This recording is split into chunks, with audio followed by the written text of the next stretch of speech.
This time of year is a time where it's kind of fun to put together gifts for people. They can sometimes be Christmas gifts, Easter gifts, you name it. And what I'm going to build with all these beads and some fun little Christmas ideas and all this money on the table, some glass jars and some wicks that I bought off of Amazon is some prosperity candles for 2024 using ball mason jars with, just lids and pennies and nickels and dimes and some dollar bills and some candy canes. And, just some fun little trinkety, stupid ornaments that you can buy for a few bucks at any Michael's craft store or Amazon online. And I'm just going to put this together. And again, you don't have to do this for Christmas. You can do this for any time of the year. It's a 2024 prosperity candle. And of course, we're giving them to teachers and stuff. One of the first things I had to do is punch a hole in the lid. Once I get the hole in the lid done, then I'm able to actually get these candles made.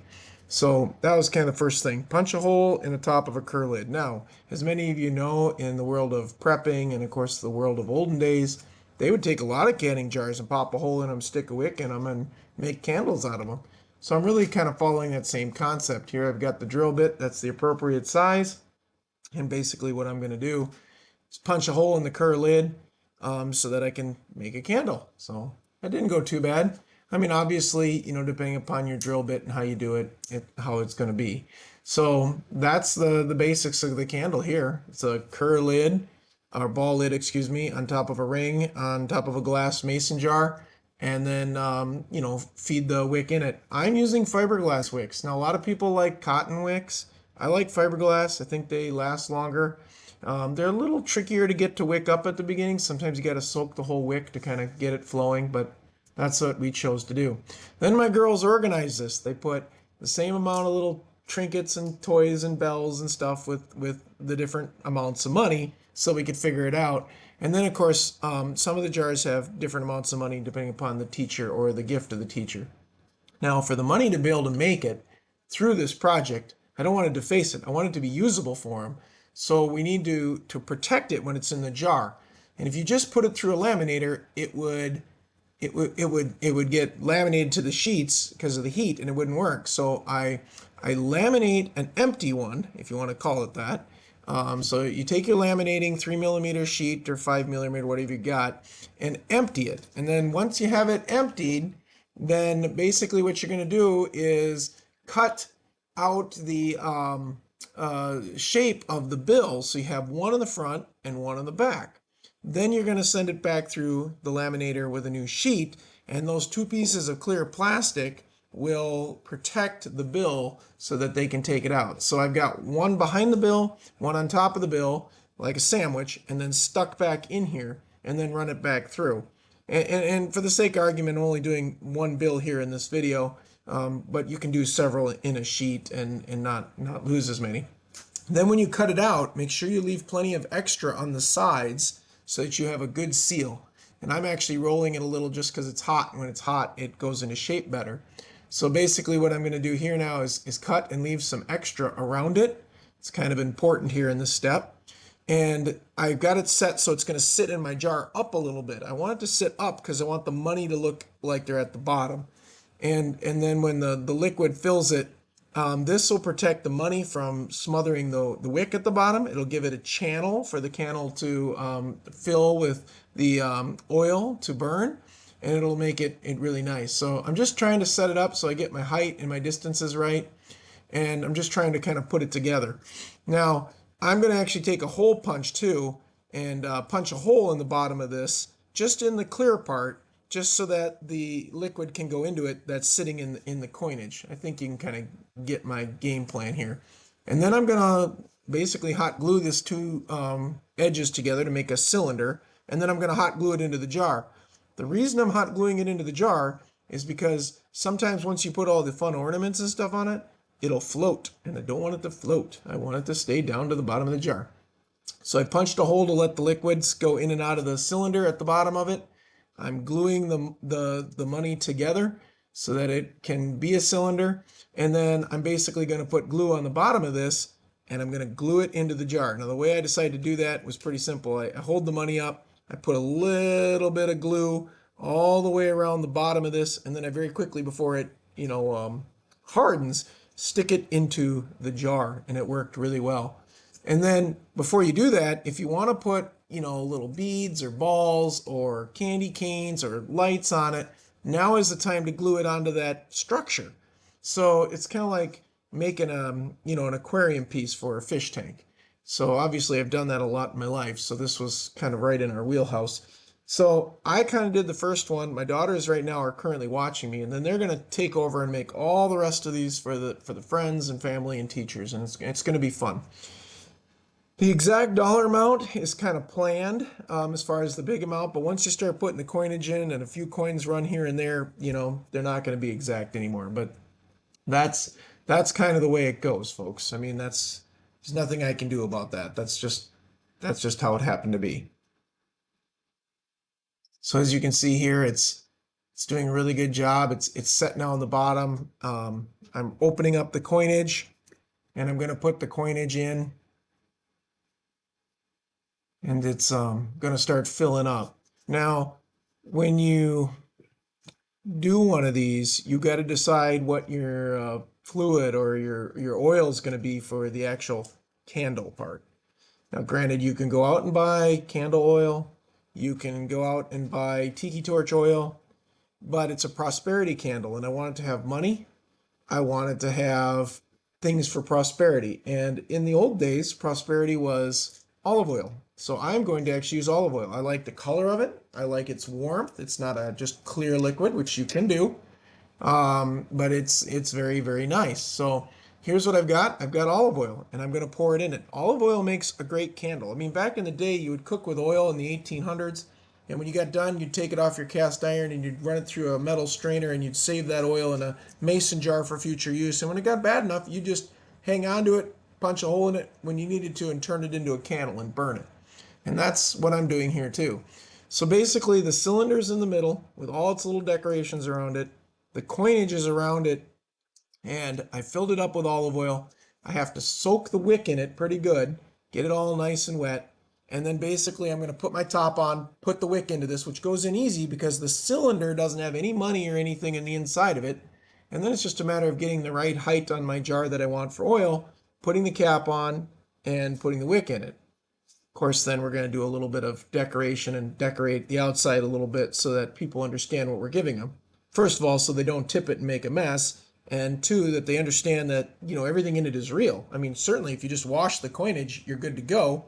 And if you burn the candle, get it empty, pop out the piece of plastic in the center and cut your money out of it, you can spend the money. So I think that's what makes the gift quite unique and fun. So again, now we're kind of getting into the process here. We're going to kind of start mass producing this stuff. As you can see, I've got the scissors and I'm doing the money aspect of it. Well, the other kids are all working on different portions. I've got Tabitha making sure everything gets moved into place and the right quantities are in each, and making sure they all have labels so we know who we're giving them to. Because obviously to some people, you've got different levels that you want to gift, And then I've got Julia, she's taking the cylinders and she's putting things on top, while Anna is also organizing some of the coinage and stuff for it. So it's really a real neat kind of family project. I'd say all in all, you can build these things pretty fast once you get the technique down, but it does take a little technique. So you can see the rolls. They're all labeled up by my one daughter. I got Julia here. She's putting, Christmas trinkets on them, which is absolutely fantastic. And they're looking really nice. So that's turning out really good. Things are progressing along really nicely, and we're gluing them into the jars at the same time. We're filling them with oil, and we're making something that, I don't know, has some value, yes, certainly, but also has a character of homemade. And that's what you're after. You're after something that says, we put this together, we made this for you. We're really trying to give you something that's usable, that's, financially helpful, and it's personally made. I'm hopeful that their teachers, with 7 of us in the family, there's quite a few teachers. We've got our Catholic school teachers, we've got our religious teachers, we've got some family and friends that we want to give it to. And I've got some farm hands and staff members I need to give it to. So this is why there's so many of them. Granted, you could just make one or two of these if you needed to too. You don't have to make a whole case of them. But we bought a couple cases of mason jars and got some bills and did it. And the bills aren't, by the way, new and crisp bills. They're just regular old bills, which is fantastic. So you don't have to go through anything special, although it is kind of funny when you go to the bank and you ask them for 24 rolls of, pennies and 24 rolls of nickels and 24 rolls of dimes and 24 rolls of quarters because you want enough coinage. They kind of look at you like, what the heck are you doing with all the coins? But it's what it is. So you can see here we're just, tag teaming it and getting them together. 2 different hot glue guns. Just really working out good. 24 jars, went through a fair amount of oil. I think I had to buy 3 big containers of extra virgin olive oil. And of course, I bought them at a cheap store, so it wasn't a killer financially. But I would say, it's up to you as to what you want to spend in these. I'm having some fun with some 20s and some 10s and an occasional 50.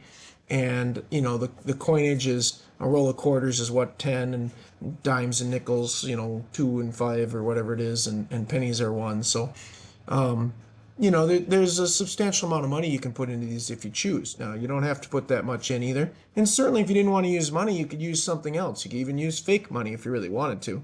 But I really want them to have the ability to actually, make this work and like I said, be a gift at the end that they could take apart if they choose to. Of course, if they don't choose to, they can unscrew the top because it's not glued on. They could fill it up with more olive oil, and the wick is reusable because it's a fiberglass wick, and they could continue to burn this Christmas after Christmas, Easter after Easter, or whatever you make them for. In this situation, obviously, it's going out as a Christmas gift, which is absolutely fantastic. So at this point, we've almost got it together. Get the thing lit here. Takes a little bit of finagling the wick height. I found that a solid 1/4 of an inch is a good wick height to get a nice burn out of these.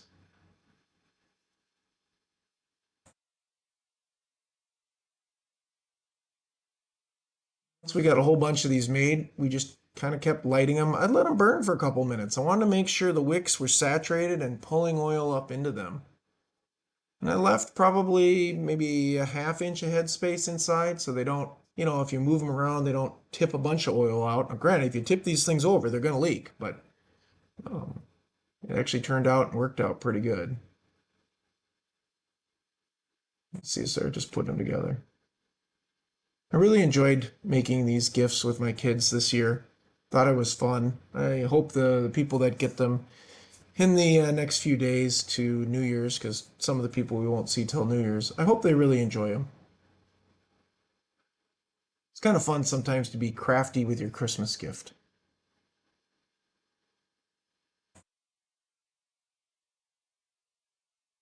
The balls, we just kind of dropped in the bottom. You'll see that the little candy cane circles are glued on. The candy canes are glued on, and we glued some little Christmas light bulbs on. And they're kind of cheap plastic things. Again, like I said, you can get any of that stuff out of Walmart if you want. Michael's has it. Amazon has it. Works pretty good. I love the amber color of how these turned out. And again, these are clear mason jars. If you wanted to make them in a blue mason jar, it wouldn't really matter what color you put in, they'd look blue, but that's kind of fun too if you buy the decorative mason jars for this time of year. So here we are, we're almost done. We're getting to about our last one here too. I'll kind of show you how they ended up in finishing. Now for us to finish them, we wanted to make sure they had a nice card with them. So we're going to attach a ribbon and a card.